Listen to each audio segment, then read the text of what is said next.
Seja muito bem-vindo e bem-vinda ao podcast do Telhado. Vamos falar sobre vários temas aqui, sempre procurando abordá-los com um olhar diferente, como se estivéssemos realmente em cima de um telhado. E hoje, com grande prazer, aqui comigo, Pedro Siqueira, que é advogado e escritor, falando sobre o seu último livro, Viagens Místicas, que tem tudo a ver com o nosso assunto principal, peregrinações. Bora pra lá? Tá entrando, salve, salve, pessoal que vai entrando. Pessoal, principalmente pessoal que nesse minuto da live acaba assistindo depois, porque as pessoas ainda estão entrando. Ah lá, começaram a entrar as pessoas, inclusive o meu convidado de hoje, que é uma grande honra, tá? Fazendo essa super live com ele, que é um frequentador assíduo lá de casa e ele não sabe disso. Mas lá em casa a minha esposa sempre acompanha o terço com ele, então eu vou deixar que ele mesmo se apresente. Olá, Ô Pedro, tudo bom, seja muito Antônio? Tudo bem? bem-vindo. Muito É um grande obrigado. prazer, cara, estar aqui fazendo esse bate-papo hoje contigo. Eu estava esperando já essa live por um bom tempo. Olha, muito obrigado por ter aceitado o convite, para a gente bater um papo que tem tudo a ver, né, com o seu livro, seu novo livro, que foi lançado, né, agora há pouco. Foi em abril agora, não foi? Foi, exatamente, foi em abril. É. Ah, que show de bola. Bem, Pedro, eu tô até, assim, eu tô aqui no Uruguai porque eu vou começar uma caminhada agora, na semana que vem. Vou fazer uma caminhada, não vai ser uma peregrinação dessa Ah, vez. Vai ser uma caminhada sustentável. Então eu tô meio no improviso aqui. Mesmo improvisado, a gente vai falar sobre peregrinação, que é, né, o assunto do seu livro, do seu último livro, Viagens Místicas, isso. e que eu achei fantástico. E eu não conheço nenhum desses santuários que você descreveu no livro. E uma vez eu quase fui fazer o caminho de Santiago português e quase passei por Fátima. Mas aí acabei não indo fazer esse caminho e então deixei para uma outra oportunidade. É, inclusive, um plano da gente fazer em família. Eu, a minha esposa e eu tenho 2 filhos. Um de 2 anos e meio, que é o Henrique, e o Guilherme, que cantou para você, que tem 8 anos. Nossa, mas vai levar E eles pelo caminho de Santiago? não é, mas a gente vai fazer uma coisa super tranquila, super light, bem poucos Ah, quilômetros por dia. Não posso tá. colocá-los para andar muito, não, porque senão a Não, gente não vai ter mais dá. problemas do que. Bom, É, Pedro, eu queria que você apresentasse. Eu acho que a grande maioria das pessoas que estão aqui com a gente já te conhece e tudo, mas eu queria que você se apresentasse rapidamente aí para o público que está aqui do meu canal. eu sou advogado de profissão, né? Sou escritor e tenho um canal do YouTube por onde hoje em dia eu faço as orações do terço mariano, rosário, como se diz aí no mundo afora. Terço a gente tem a mania de chamar aqui no Brasil, mas lá fora não é, é rosário. Então eu rezo o rosário com as pessoas e, através dos dons do Espírito Santo, dou mensagens dos santos, dos anjos, Nossa Senhora e por aí vai. E faço isso já há quase 30 anos. Daqui a pouquinho a gente completa 30 anos aí de estrada, rezando o terço nas paróquias aí do Brasil, do mundo afora. E agora com a pandemia, exclusivamente aqui pelas redes sociais, né? Pelo YouTube, pelo Instagram, que foi a forma que a gente fez para adaptar isso. Que acaba sendo bom porque mais gente tem acesso ao terço. A verdade é essa. Muito mais gente tem acesso ao terço, né? Então é Sem basicamente isso dúvida. que eu faço. E o livro a que o Antônio se refere é o Viagens Místicas, que era um pedido aí dos meus leitores. Eles queriam que eu narrasse um pouco das minhas experiências místicas nos santuários marianos e lugares mais importantes. Claro, muita coisa ficou de fora, muita coisa, porque não era a proposta do livro. Eu selecionei os principais santuários marianos fora do Brasil. Aqui no Brasil, todo mundo sabe da minha preferência pelo Santuário de Aparecida do Norte, Nossa Senhora Aparecida, padroeira do Brasil. Mas a ideia era justamente esses santuários da Europa. E aí os três que eu realmente gosto muito, Fátima, Lourdes e Medjugorje. Sendo claro, Medjugorje não é uma aparição reconhecida pelo Vaticano, tem que deixar isso claro. Afinal de contas, a aparição ainda está em andamento e o Vaticano não pode reconhecer aparições em andamento. Então tem esse dado também. E a Terra Santa, porque eu achei que tinha tudo a ver falar um pouco também de Jesus e dos arcanjos, dos anjos. E aí eu narro também a experiência que eu tive na Terra Santa, um lugar que eu fui uma única vez em 2019 e tive umas experiências bem impressionantes lá. Então eu resolvi colocar também no livro. E aí, claro, ficaram de fora as experiências, por exemplo, com os santos na Itália, na França, na Espanha e outros lugares tantos. Mas isso aí era, digamos assim, era só para poder fazer um agrado aí para os meus leitores que me pediram tanto esse tipo de livro, né? Acho que cumpriu bem a missão, né?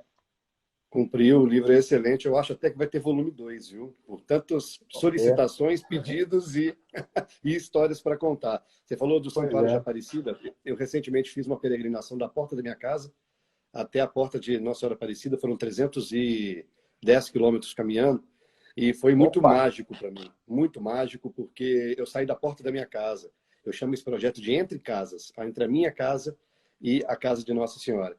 E falando de peregrinação, Pedro, você acha que qual que você acha que seria a principal porta de contato com a divindade numa peregrinação? O que que você acha que uma peregrinação faz com que a gente acesse através dessa porta a divindade?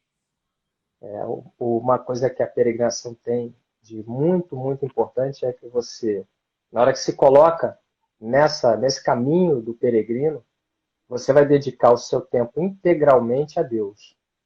A pessoa já separa um tempo da vida dela, né? Para se dedicar a Deus. E é isso que faz com que a qualidade da comunicação entre o homem e Deus seja poderosa. Porque se você parar para pensar, que no nosso dia a dia é muito difícil a gente conseguir um tempo assim integral para Deus. A gente tem muita, muita atividade, né? Cuida da família, trabalho, tudo aquela correria. Claro, quem tem o hábito de cultivar a vida espiritual vai separar uma parte do seu dia. Mas é como eu já estou dizendo, uma parte do seu dia. Mas o peregrino separa o seu dia inteiro. O peregrino se joga de cabeça. Essa é a grande diferença. Por isso que é tão poderosa uma peregrinação na vida da pessoa. Por isso que a pessoa acaba acessando informações sobre ela, né? Até coisas profundas da vida dela. Que ela acaba tendo insights, né? Fala assim, meu Deus, como eu nunca percebi isso antes. Dentro de uma peregrinação. Porque ela está ali integralmente, ela e Deus, o tempo todo. Isso faz muita diferença. Então, você linka a peregrinação, ou seja, essa jornada interior, como essa introspecção, né, como uma coisa que mais favorece a escuta e o olhar para os sinais e o contato. É Seria isso, isso. então. É. E o outro dado, aí já é um dado externo à pessoa, né? É o poder que o santuário tem. É a força do lugar. É como se fosse, entre aspas, um lugar mágico. Ora, um lugar onde Nossa Senhora pisou não pode ser um lugar comum. Um lugar onde Jesus pisou não pode ser um lugar comum. Então, juntando tudo isso, o resultado é excepcional. É um resultado excelente. É engraçado porque quando eu comecei no mundo da peregrinação, o primeiro caminho que eu fiz foi de Santiago de Compostela. Eu fiz 2 vezes. E o caminho todo, ele é bem mágico, né? E constantemente aquela energia nos coloca em contato, né, com o superior, em contato com a divindade. E então, assim, é impressionante como lugares como esses, né, Pedro, eles têm a energia, a possibilidade de nos trazer para dentro deles, né? A gente consegue ali, estando desconectado do mundo, né, daquele mundo de rotina, né, que nos exige tanta atenção, esforço. Quando a gente está ali para ele, a gente acaba sendo sugado realmente, né? E a gente se abre para ele também. Porque nesse mundo de hoje a gente acaba ficando muito fechado. Muito é. E é justamente o que você falou, é a força do lugar, quer dizer, é a atmosfera. Mesmo que você esteja muito atribulado, mesmo que, assim, acabei de chegar, vamos lá, acabei de chegar no lugar, ainda não deu tempo de sentir, mas daqui a pouco aquele lugar já começa a tomar conta de você, começa a se entranhar na tua pele, no teu pensamento, no teu coração, e você começa a se tocar que você está em um lugar muito diferente de tudo que você conheceu. E aquilo ali já te traz para um nível acima de oração, de meditação. Não tem como. O próprio lugar te atrai para Deus, te atrai para cima, né? Faz com que você coloque a sua cabeça naquele lugar certo. E é por isso que as pessoas têm tantos insights. É por isso que essas pessoas que, a princípio, não têm dons místicos, conseguem ter acesso ao mundo espiritual nesses lugares. E aí os fenômenos que eu narro aí, por quê? Porque essas pessoas acabam entrando em sintonia. E aí elas entram na mesma sintonia e podem participar e ver, né, o mundo espiritual. Que é o meu caso, por exemplo. Eu não tenho esse dom, né, que você tem, que muitas pessoas têm, mas quando eu estou realmente peregrinando, seja quando eu fiz também a Via Francígena, que sai da Suíça ali fui para o Vaticano, eu sempre me permito muito e acabo vivendo assim, uma experiência muito diferente e muito de muita proximidade com o divino, com o ser superior. Então, é um universo que eu não deixo mais de ter na minha vida, justamente porque nesse local, nesses momentos, eu consigo realmente estar muito próximo. E consigo sentir realmente toda a energia, toda a presença da divindade, né? E deixa eu te fazer uma pergunta. Os insights, os sinais, alguma vez você teve nessas, tanto do livro ou em outras, alguns sinais que você só compreendeu quando voltou para o Brasil, ou em todos os momentos você tem o total entendimento daquilo que está se passando? Isso é uma excelente pergunta, né? Eu diria até que é uma pergunta do meu cotidiano com os anjos, com os santos. Há sinais que eu recebi de muitos anos atrás e que até hoje eu não consegui identificar. E outros que eu acabei identificando anos depois, quando já estava no Brasil, quando já tinha voltado. Então, por que essas coisas acontecem? Porque o tempo de Deus não é igual ao tempo dos homens. É o que está na carta de São Pedro, né? Um dia para Deus pode ser equivalente a 1000 anos no nosso tempo aqui humano. O mundo espiritual tem um tempo próprio. Então, às vezes, eles permitem que você acesse algo, mas, digamos assim, aquilo se torna até um teste para sua paciência, para sua persistência, para ver até onde você vai para entender o que Deus quer de você, né? E com o místico, com a pessoa que tem os dons, com os profetas, não é diferente. Se você olhar a história, Deus às vezes faz esses comunicados e quer justamente que a gente se lance no caminho e, de certa forma, às cegas. Então ele não vai privilegiar, digamos assim, o profeta ou o vidente, ele não vai privilegiar. Ele vai querer que você esteja no mesmo tipo de caminhada que essas outras pessoas todas estariam. Então acontece comigo, sim, já aconteceu. E tem outra coisa também interessante com relação a essas peregrinações, que é o fato de todas as vezes que eu piso num santuário desses, e alguns eu já pisei mais de uma vez, nunca é a mesma experiência anterior. Então é sempre um sabor novo, há sempre algo de novo acontecendo ali para mim, é sempre um prazer diferente. E a razão disso é justamente o fato de Deus ser dinâmico. Deus não se repete, Deus não é monótono, né? O céu não é o sujeito deitado na rede tocando harpinha, ouvindo aqueles anjinhos tocando harpa, não é isso. Então, Deus não se repete, ele não é monótono e ele está sempre com um sabor especial. Então, cada vez que, mesmo nos lugares que eu repeti a minha ida, as experiências foram bem diferentes. E eu deixo isso até bastante claro aí no livro, se você perceber, né? Como foram diferentes as idas, por exemplo, para Medjugorje, não só pela evolução do lugar, mas, por exemplo, Fátima, que já é um lugar bastante sedimentado. Como é diferente cada vez que eu piso lá, Lourdes, como é diferente. Então, assim, eu nunca sei exatamente o que Deus vai ter para mim quando eu me lanço como peregrino em algum lugar. E é isso que eu acho bonito, porque se fosse algo previsível, será que eu iria querer? Será que eu iria me lançar assim? Será que até a mesma pureza, né, daquela coisa, vou e vou de peito aberto? Eu acho que essa é a beleza de Deus. Quando você se coloca a caminho, fica por conta dele. Então você vai andando, sem saber o que vai te passar, mas você vai andando. E aí ele vai te premiando, vai te dando os afagos, vai fazendo o carinho dele e te mostrando o que tem que mostrar. É engraçado que você até entrou na próxima pergunta que eu ia te fazer sobre essa primeira primeiro santuário do livro, né? Que é Medjugorje, que 99 e 2009 se passaram 10 anos, né?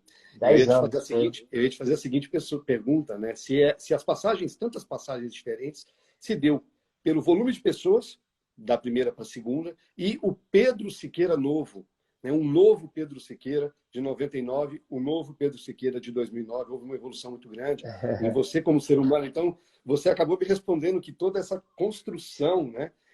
Tanto de espaço quanto de Pedro Siqueira, ela se deve a Deus, né? Eu me lanço assim, de peito aberto, já aprendi.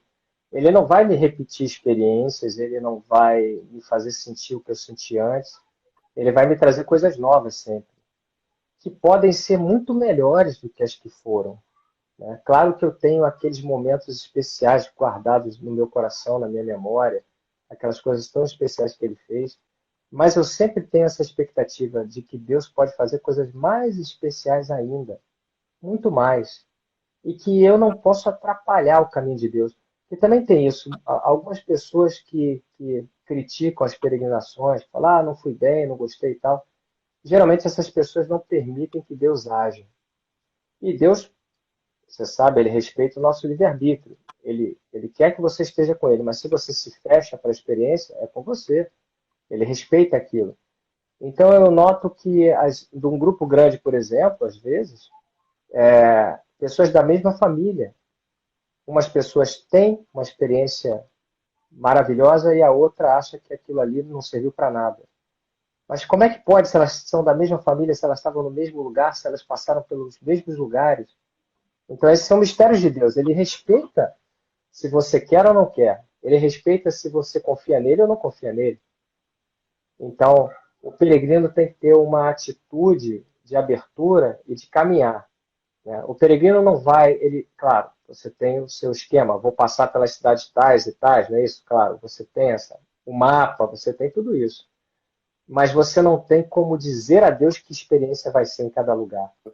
Isso não existe. Nós somos homens, ele é Deus. E isso falta muitas vezes. Tem pessoas que querem botar a mão e falar assim, aqui Deus tem que fazer tal coisa, aqui Deus... Não. Deus é Deus, você é humano. Então, cabe a você abrir o seu peito, abrir a sua mente e se entregar, né? É aquela passada que você caminha, mas você não sente. Você caminha. E aquilo vai passando às vezes muito rápido, às vezes muito devagar, né? Você tem essa impressão de estar perdido ali um pouco no tempo, quando você está em movimento. Na peregrinação é assim. Porque o seu tempo está entregue a Deus. A sua mente está entregue a Deus. E há momentos em que você acessa o tempo de Deus e volta para o tempo humano ali. Isso eu percebo muito claramente nos grupos, né? Como foi a questão do Bosque de Valinhos em Fátima. No primeiro momento, quando a gente chegou, eu estava muito preocupado, era muita gente. Eu falei com eles, olha, vai demorar no mínimo 3 horas. Eu nunca fiz esse percurso da Via Sacra no Bosque em menos de 3 horas. E foi um choque. Algumas pessoas chegaram a pensar assim, não vou nesse negócio, esse homem é louco. Eu não vou nesse negócio aí com ele, não. Como é que eu vou ficar em pé no lugar que não tem cadeira? 3 horas, eu sou uma senhora de idade, com sol e tal, tal. A verdade é que quando terminou, elas queriam fazer outra vez imediatamente. Eu que falei, não dá, porque senão a gente vai perder o almoço, a gente tem que voltar, a gente tem horário. Quer dizer, não só a cabeça deles saiu completamente, mas saiu completamente do tempo e espaço, mas o corpo físico também. Então não importava se eram senhoras idosas, se eram mulheres jovens, não importava mais. O teu corpo ficou numa redoma e aquilo ali transformou o teu corpo. Você não sentiu passar nem 1 minuto. E foram 3 horas e pouquinho, um pouco mais de 3 horas. A mesma coisa se deu lá no Bosque de Lourdes, que é diferente, que é subida, que é uma montanha mais alta. E o povo, quando olhou de baixo, falou assim, não vou nesse negócio de jeito nenhum com esse sujeito aí. O cara disse que demora umas 2 horas lá em cima. A mesma coisa se deu. E Deus ainda fez uma coisa tão bonita que foi colocar aquele tapete, né, aquelas almofadas no chão de luzes que as pessoas podiam pisar, algumas pessoas viram, ficaram muito impressionadas. Eu próprio fiquei impressionado, eu nunca tinha visto, eu nunca tinha pisado numa coisa tão gostosa na minha vida. E olha que eu estava calçado, vai parecer que não. Então, assim, Deus faz quando você se lança. O peregrino é esse, ele se lança e espera que Deus faça, não é você que vai fazer. Você respira e caminha. É assim que é. Então, é uma experiência diferente. Você falou de Lourdes agora, que é no pé de uma, que, né, na verdade é uma montanha, os Pirineus, né? Que na verdade o Os primeiro Pirineus dia, colocam ali, né? Ele fica aos isso, pés dos Pirineus. pés aos Pirineus. Os Pirineus, inclusive, é o primeiro dia do Caminho de Santiago, para quem faz o tradicional, que é o caminho francês, é o primeiro dia, um dia muito desafiador, porque a montanha é muito íngreme. E eu É. queria te perguntar, você acha que essa questão da montanha, né, o poder das montanhas, as igrejas, muitas igrejas, quando você faz uma peregrinação, você vê que elas ficam posicionadas no No alto de uma alto. montanha. Você Isso. acredita que a montanha ela tem esse poder de levar as pessoas, quando elas sobem, passam pela dificuldade, pelo É. desafio, até chegar a sua casa, está mais perto do divino? É isso, tem o simbolismo. A montanha tem o simbolismo de estar próxima a Deus. Ela eleva o homem para perto de Deus. E esse simbolismo é muito forte. Eu acredito que é por isso que o caminho de Santiago começa lá em cima, né? No ponto alto.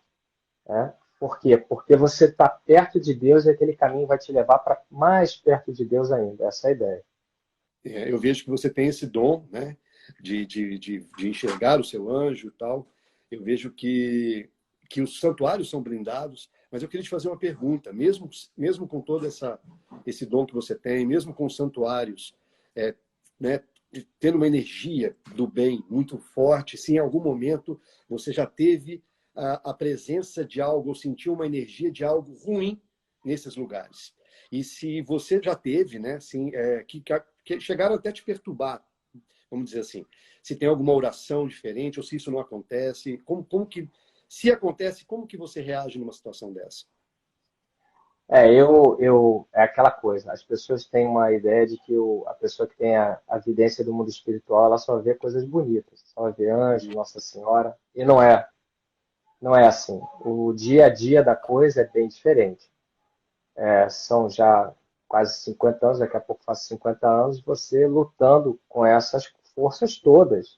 Você lidando não somente com as forças que são boas, como com aquilo que vem para te destruir, que não quer que você faça o seu trabalho para Deus na Terra. Isso desde que eu era bem pequeno. E nunca deixou de acontecer, nunca.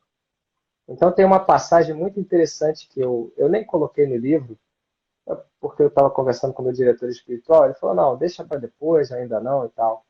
Mas era um retiro que nós estávamos fazendo em Fátima mesmo, no Santuário de Fátima, né?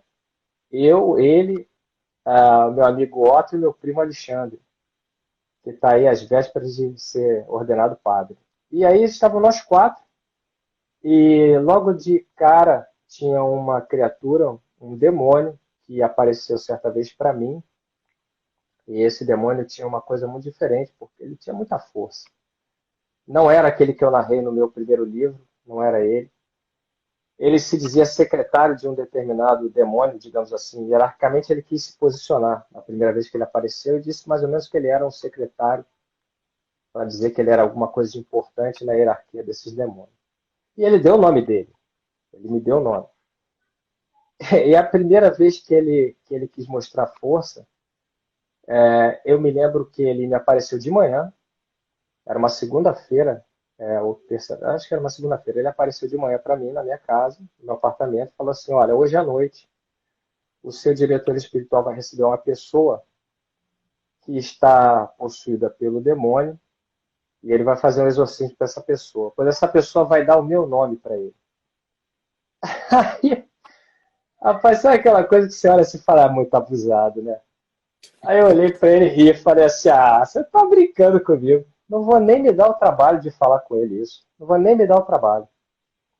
Aí ele ficou chateado assim e desapareceu.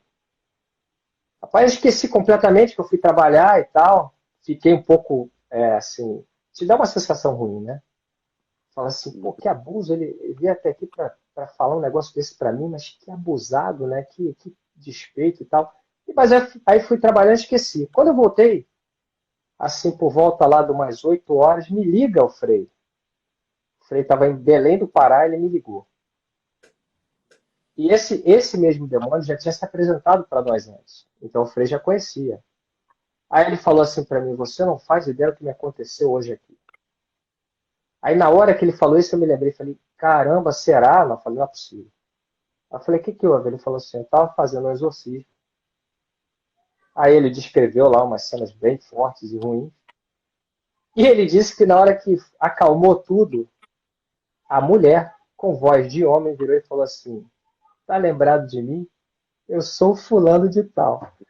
Rapaz, ele disse que ele falou que na hora, sabe quando ele sentou na cadeira assim, ficou pasmo, me lembrou na hora.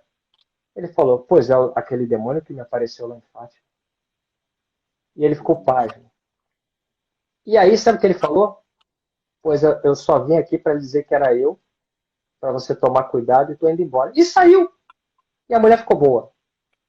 Espontaneamente ele, pum, ele queria dar o recado dele.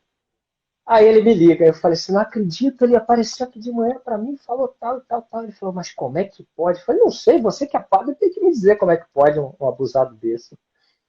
E esse mesmo demônio, um ano antes, mais ou menos, tinha tido essa passagem no bosque de Valinhos. Né? Ele já tinha me aparecido antes, tinha me ameaçado com algumas coisas, eu não dei muita conversa, aquela briga toda vai para lá, vai para cá. E no bosque, no meio do bosque, ele me aparece. Mas ele aparece de uma forma muito espetacular. Por quê? Porque eu tô andando com eles, a gente vai andando até o bosque, saímos do hotel, fomos andando, caminhando, rezando o terço. E aí ele sempre se vestiu muito bem, essa criatura demoníaca. Engraçado, né, que ele vem com um terno preto, muito bonito, terno todo bem alinhado, e ele passa na frente da gente assim de preto. Mas na hora que ele passa, eu vi, mas os outros viram também. E aí o Freixo, opa, tem alguma coisa aqui com a gente, e que não me parece boa. Eu fiquei calado. Falei, eu não vou falar nada, vou ficar na minha. Ah, vamos rezando, vamos rezando. Daqui a pouco de novo. Aí o Frei falou, olha, acho bom você lhe dizer quem é, porque a gente está percebendo que tem alguém aqui. E não é bom. Falei, pois é um demônio assim, assado. Qual é o nome dele? Falei o nome. Aí ele falou, bom, vamos fazer a nossa versacra e ver o que ele quer. E o mais incrível, ele acompanha a gente boa parte da oração a uma distância. E uma coisa que eu percebi que eu não sei porquê, até hoje não sei dizer porquê, ele mantinha uma distância exata de 7 metros para o Frei. Ele não conseguia se aproximar mais de 7 metros do padre. E ele mantinha exata a distância de 7 metros. Era uma coisa impressionante, como se tivesse realmente uma trave separando eles. Mas do resto, não. Mas do Frei, 7 metros. Eu falei, Frei, porque eu perguntei para o meu anjo, o que está acontecendo? Que ele se desloca de acordo com o Frei? Aí ele falou, ele não pode chegar a menos de 7 metros do padre. Eu falei, que coisa. E aí lá em cima teve uma passagem fantástica que foi o demônio. Quando a gente terminou a versacra, ele voltou a aparecer e falou assim, eu conheço o pecado de todo mundo aqui. Aí ele falou isso para mim, e eu fiquei calado. Mas como ele estava aparecendo muito, e os outros estavam vendo, ele falou assim, ele quer alguma coisa, eu quero saber o que ele quer. Aí eu falei, não vale a pena dar ouvido para esse tipo de coisa. Não, eu quero saber o que é. Aí ele falou, bom, ele disse que conhece os pecados de todo mundo aqui. Aí ele falou, se ele conhece, eu quero ouvir. Aí o pessoal, não, então, não. Eu falei, vai ser constrangedor aqui, rapaz. Vamos deixar isso pra lá. Não preciso deixar isso pra lá. Eu sou confessor de todo mundo. Eu falei, então não precisa, mas eu quero ouvir. Aí eu olhei pros outros, né? Aí cada um com a cara mais murcha que a do outro. Aí eu falei, nossa, eles vão ter que autorizar, eu não vou. Não, e aí, vai, não vai? Aqui o pessoal, não, então tá, cobre o rosto, tá, vai. Aí ele começou, eu comecei a falar, aí o pessoal, as caras, né? Aquela, sem forças nem para contestar. E ele sabia de muita coisa, ele falou, como é que pode, né? Como é que ele sabe disso tudo, não sei o quê. Só que aí o Frei, ele viu que o pessoal estava muito para baixo, ele falou assim, não, tá bom, pode parar, o que ele quer? Aí eu falei, aí não é uma boa ideia, porque ele vai oferecer coisa e ele tem força para fazer. Não, mas eu quero ouvir. E aí ele começou a oferecer coisa, para cada um. Olha que coisa, né? Mas graças a Deus ninguém topou nada. E ele começou a ficar muito irritado, e aí ele desapareceu com muita raiva de todos nós. E o Frei brincou e falou assim, pronto, já temos o que cada um vai confessar hoje, está tudo resolvido, porque já sabemos todos os pecados, agora só dá absolvição. Ele fez um bom trabalho para a gente, né? Trabalhou em prol da gente. Aí ficou isso aí. Mas o pessoal, na hora que ele aparecia, você via o medo, sabe, nos olhares, porque você sente aquela presença, é uma presença muito marcante. Então, é uma criatura muito poderosa que estava ali, num lugar santo, num lugar santo. Como tantas outras vezes eu ouvi narrar, as pessoas contarem que diante do Santíssimo há manifestações e eles têm muita dificuldade em conter essas manifestações. Quer dizer, no lugar santo. Então, há essa ilusão, né? Ah, não, se é um lugar santo, o demônio não pisa. Não, o demônio foi tentar Jesus no deserto, ficou frente a frente com Jesus. Claro que ele pisa. Esse mundo aqui, ele foi banido para cá. Então, há essa ilusão de que, se você reza muito, ele não vai te aparecer, não vai te tentar. Não, justamente, ele vai. Se você tem visões, você não vê coisas ruins. Não, se você realmente tem visões, você vai ver de tudo, não tem essa. Então, o que fazer? Simples, você tem que aprender a lidar com isso. Você tem que aprender a se dominar, dominar seu medo, a saber o que fazer, a estar muito firme nas suas práticas espirituais para enfrentar uma criatura assim, porque não vai ter jeito, em algum momento você vai se deparar com isso.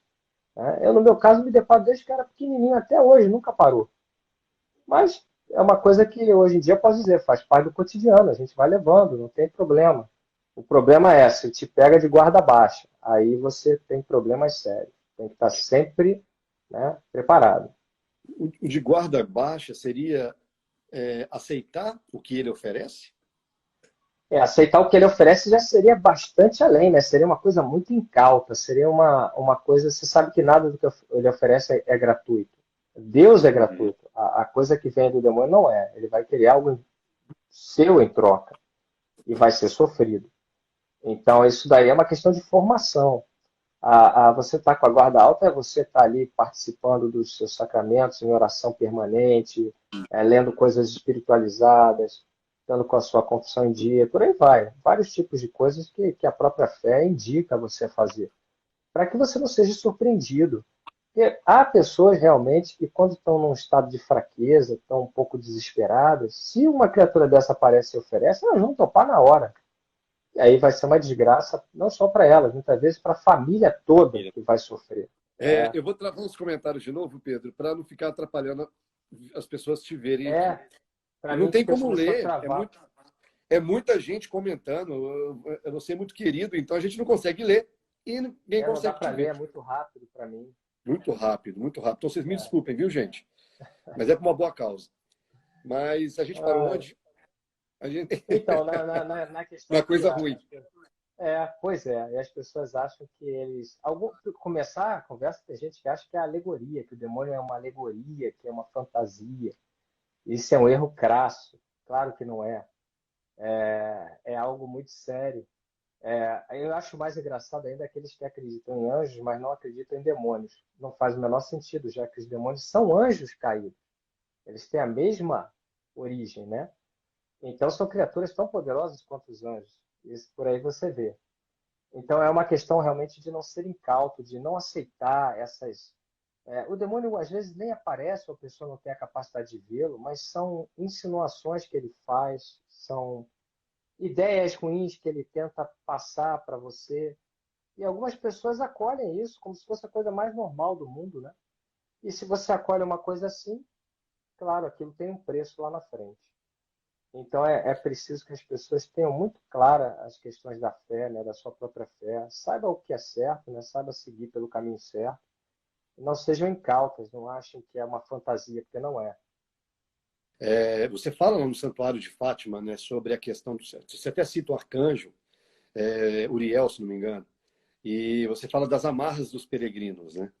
E ali, todos eles trazem amarras, né? E a peregrinação tem o poder de desatar muitas dessas amarras, né? Exatamente, é isso aí. Perfeitamente colocado, é isso mesmo. A peregrinação é uma devoção de libertação. A peregrinação tem o poder de desfazer nó espiritual na vida da pessoa. Tem. Quantas pessoas que foram e voltaram e narraram, né? Narraram essa coisa da libertação, de como os caminhos começam a se abrir e a pessoa não sabe explicar. Não, estava tudo fechado para mim. Quando eu voltei, começaram a se abrir. que foi o que eu experimentei lá em 99, né? Quando eu pisei de volta no Brasil, as coisas começaram a andar numa velocidade espetacular. E não fazia sentido nenhum. Não tinha nada de diferente. Como é que ia acontecer isso? Então, a peregrinação abre sim portas para o peregrino na sua vida cotidiana, quando ele volta no dia a dia. As amarras caem sim, aqueles nós que a pessoa fala, estou cheio de nó na minha vida. Ela desamarra nós, sim, tem esse poder. Então, por que tem esse poder? Pelo sacrifício que o peregrino apresenta a Deus. Porque a peregrinação também é um sacrifício. Claro que do jeito que você está colocando, eu fui caminhar 480 quilômetros, aí fica bem evidente o sacrifício. Mas qualquer tipo de peregrinação é um sacrifício. É prazer também, porque é um prazer estar com Deus, mas é um sacrifício.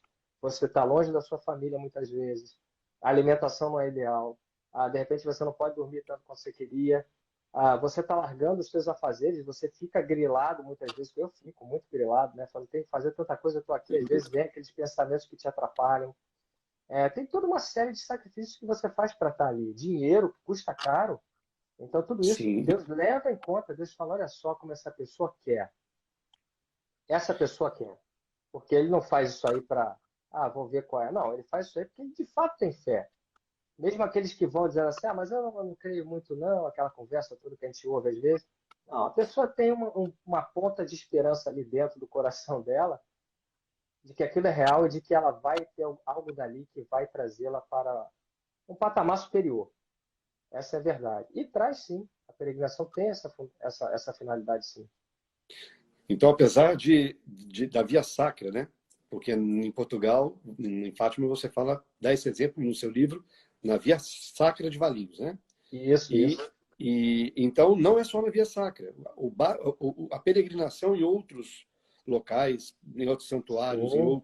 de outras formas, quando você dedica o seu tempo a Deus, essas amarras também elas acontecem na sua vida de agora. Seria assim, então, né? Qualquer peregrinação tem esse efeito imediato, eu diria, na vida da pessoa. As coisas se abrem, as coisas caminham para frente. Ela tem esse poder, sim. É algo que não sou eu só que estou dizendo, elas podem perguntar para pessoas que têm o hábito de peregrinar, que elas vão ver. Lá na Terra Santa, em Jerusalém, você cita no seu livro que você viu algo especial no monte, né? E dos templos, se não me engano. Monte E do Templo. que era um local, foi uma visão que você teve, mas que não era um local especial para o cristão, era tipo um local para muçulmanos ou judeus, não lembro.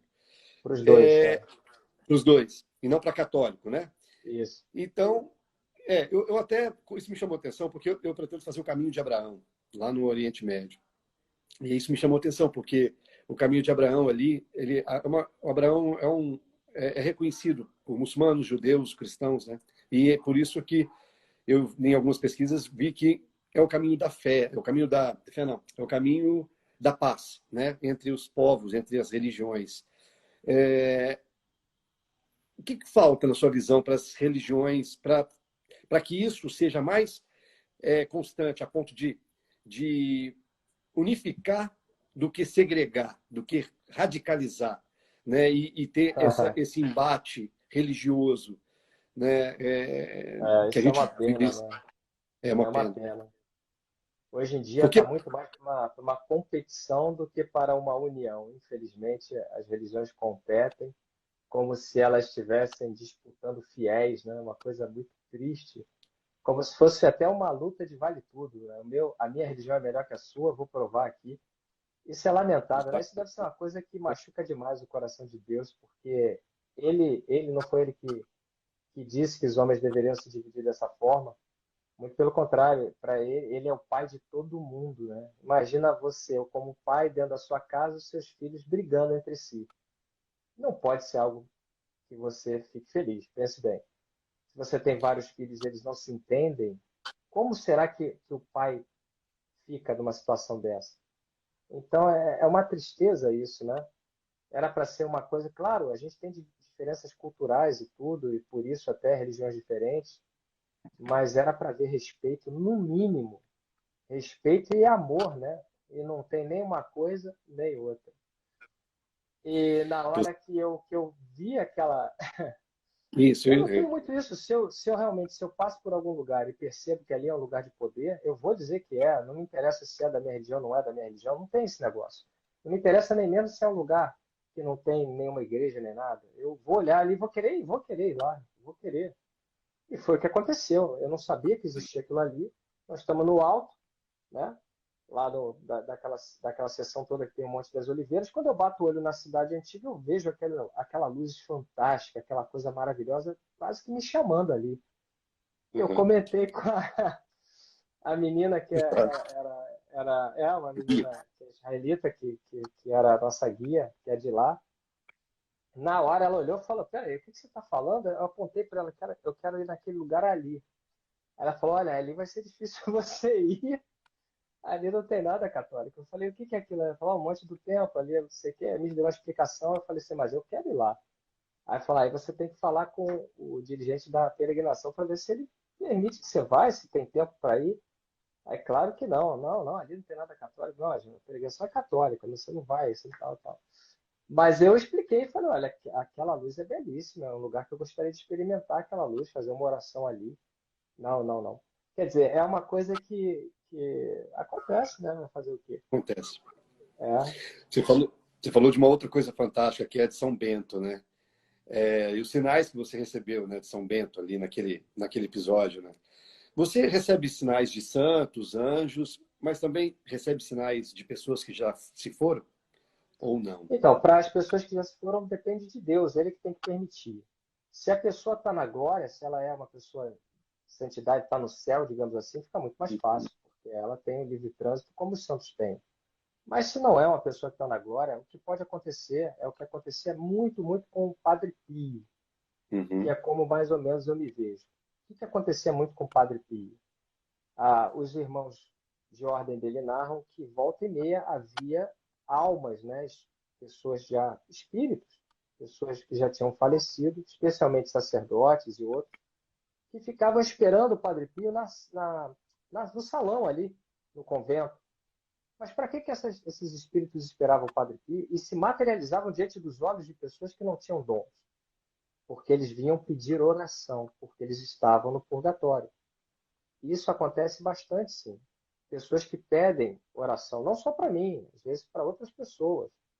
E por que essas pessoas às vezes podem pedir essa oração? Porque as almas do purgatório, elas não têm ninguém para rezar por elas. E o que elas podiam fazer pela salvação delas, elas tinham que ter feito aqui na Terra. Quando chegam lá, já estão sob julgo. Já era, né? Então, o que pode melhorar a situação delas? A oração de quem está aqui na Terra. Mas aqui na Terra tem pessoas que não dão a menor. Nem lembram nem de seus parentes, que dirá das outras almas do purgatório. Então, nesses casos, Deus pode abrir a permissão para que as pessoas entendam: olha, essas pessoas precisam de oração. Né? E isso acontece, acontecia demais com o Padre Pio, tem aí vários livros narrando como isso se dava, né? E como ele se empenhava em rezar por essas almas. Porque nós nos iludimos, nós achamos que a pessoa, quando morre, ela deixa de ser ela mesma e vira, sei lá, alguma coisa assim. Não, você continua sendo exatamente como você é. Você com as suas características, né, com o seu temperamento, com tudo. E aí você se vê numa situação complicada do outro lado, né? Eu te fiz essa pergunta porque quando eu estava fazendo o meu segundo caminho de Santiago, criei um projeto de peregrinação, onde eu me envolvo muito com ele. E aí, o que aconteceu? Eu pedi muita luz para minha mãe. Minha mãe é falecida em 1995. A minha segunda peregrinação foi em 2017. E eu pedi muita luz para ela, para ver se eu estava no caminho certo, né, das minhas escolhas e tal. E eu lembro que no Dia das Mães, num domingo, eu estava num lugar chamado Sebreiro, e eu todo dia, isso era o 23º, 24º dia de caminhada, eu sempre tomava meu café da manhã onde eu acordava. Sempre. Aí acordei no domingo e falei, cara, não vou tomar café aqui, eu vou seguir, e depois quando me der fome eu como. E aí 5 quilômetros depois, 6 quilômetros depois, me deu uma fome. Eu falei, caramba, mas já? Eu achei que eu fosse andar e tal. E aí eu vi um bar. Um barzinho, uma cafeteria, né? Tinha duas entradas. Uma entrada da frente, onde todo mundo parava as mochilas e entrava, e tinha uma entrada por trás, assim. Aí eu falei assim, não vou entrar onde a turma está entrando, não. Vou botar minha mochila aqui atrás e vou entrar pelos fundos. E aí, quando eu entrei pelos fundos, a primeira coisa que eu vi foi um tear. o tear, sabe aquele negócio de fazer coxa? Sei, E sei, sei. aquilo assim, é uma coisa que unia muito a mim, eu e minha mãe, entendeu? Eu ajudava muito ela me pedia para ajudar, era uma troca muito forte quando ela era viva, e ela fazia essas colchas e tal. E na hora que eu entrei, que eu vi aquilo, e eu tinha pedido muito, porque eu sabia que no domingo ia ser Dia das Mães, eu falei, mãe, eu ainda não consegui sentir se a senhora valida isso ou não. E aí eu pedi muito a Deus também, Nossa Senhora Aparecida, eu sou um devoto de Nossa Senhora Aparecida. E aí quando eu entrei, que eu vi aquele tear ali, me deu um negócio tão bom, tão forte, assim, de emoção, que não era para eu comer ali, não era para eu entrar para aquela porta. E de repente eu entrei, e o tear era muito semelhante, não era igual, mas era muito semelhante. E aí eu falei, cara, isso aqui parece ser um sinal mesmo É. que eu estou num caminho certo, que eu estou num caminho. Então, às vezes, a gente precisa também, não é só as almas que precisam de É um direção. conforto, como para mim foi ali em Medjugorje, na primeira vez, um conforto de eu saber que a minha babá estava bem no céu, estava com Nossa Senhora, né? Era algo que eu pedia há 10 anos, que eu Exato. pedia sempre. E é verdade que depois Exato. de um tempo eu já não tinha nem mais forças, que eu achava assim, bom, Deus por algum motivo não quer nem que eu saiba, então o que que eu vou fazer, né? Mas aí no inesperado ele me deu também. Me mostrou num ponto que não. Eu também não iria parar ali, sabe? Mas aquela cruz de madeira com aquelas pedras, tudo me chamou tanta atenção. Mas eu sabia que aquele não era o ponto final, eu sabia que eu tinha muito chão para percorrer ainda. Eu não ia parar ali, mas alguma coisa me levou para ali. Igual com Entendi. você, lá no bar, né? Algo te leva, é muito forte. Assim, algo que dentro de você, você não tem a menor dúvida que você tem que passar ali, né? É algo que te puxa mesmo. Você fala assim, eu preciso pisar ali. E eu sabia que eu tinha que ir lá e tinha que colocar a mão naquela cruz. Eu tinha essa certeza, né, dentro de mim. Né? É uma coisa, é mais forte do que você, assim, é algo que te puxa mesmo. Esses momentos assim são fantásticos, são coisas que a gente às vezes e depois você fica pensando, nossa, mas como é que pode, né? Como é que eu fui até lá? Como é que eu tive tanta certeza? Exatamente. Porque não faz sentido humano, porque é algo espiritual, é estritamente espiritual, na verdade. Então você se encanta com aquilo, você fala assim, nossa, só pode ser de coisa de Deus, só pode, né? Não é humano, não é algo irracional também. É algo que Deus soube se expressar para mim de uma forma que eu não tivesse a menor dúvida de que eu precisava ouvir aquilo ali. E Deus sabia que eu precisava ouvir e falou assim: não, ele está no caminho, eu vou dar um sinal para ele. Isso é muito bonito, né? Muito. Isso aí é uma coisa bonita. Pedro, eu vou fazer uma caminhada agora e eu queria até te mostrar uma coisa. Até peguei aqui porque eu tinha esquecido de trazer. Mas o livro eu li, adorei, pessoas, assim, o livro é fantástico. Mas olha que me acompanhou. Aí o texto. E veio no É livro. o texto. É, Veio, está é aqui verdade. comigo. Eu trouxe aqui, minha esposa falou, não, você vai levar o texto que veio no livro do Pedro Siqueira. Manda um beijo para Carla, minha esposa. Ela é muito, Ah, muito Carla, um força. beijo para você. Um A Carla beijo. o Guilherme, meu filho também, 8 anos, assim, ele fala assim, o sonho dele era que você rezasse o texto na nossa cidade. São João del Olha Rei. aí. Pai, liga para o Pedro Siqueira, pede para ele fazer um texto aqui para a mamãe ver ele ao vivo. Então, Aí, assim, Guilherme, um a abraço. ligação Gostei nossa. muito gostei da tua interpretação do Anjo Amigo, hein, cara? Foi sensacional, viu? Você tá de Show parabéns. de... Tá melhor que eu, Não, melhor do que eu. não, mas ele é uma graça. Pedro, olha, eu queria te agradecer muito o seu tempo. Eu sei que você é extremamente ocupado e, assim, né, esses compromissos com o rosário, com as orações, os vídeos que você. Essa né, propagação mesmo, né, do seu trabalho. Isso deve te cansar, te tirar uma energia muito, muito valiosa. Então, muitíssimo obrigado, cara. Eu espero que você tenha gostado do nosso papo. Eu espero que quem tenha Foi assistido legal, aqui muito bom. tenha Muito bom, bom gostado. te conhecer. Que isso, o Legal. Que a prazer tua foi meu. caminhada aí, essa peregrinação aí, essa nova caminhada seja um sucesso. Que Oh, você muito possa ver obrigado, muitas Pedro. coisas aí do mundo espiritual. Oh, show de bola, viu? Eu agradeço. Um super beijo para você, super beijo para todo mundo. E Obrigado. vamos que vamos.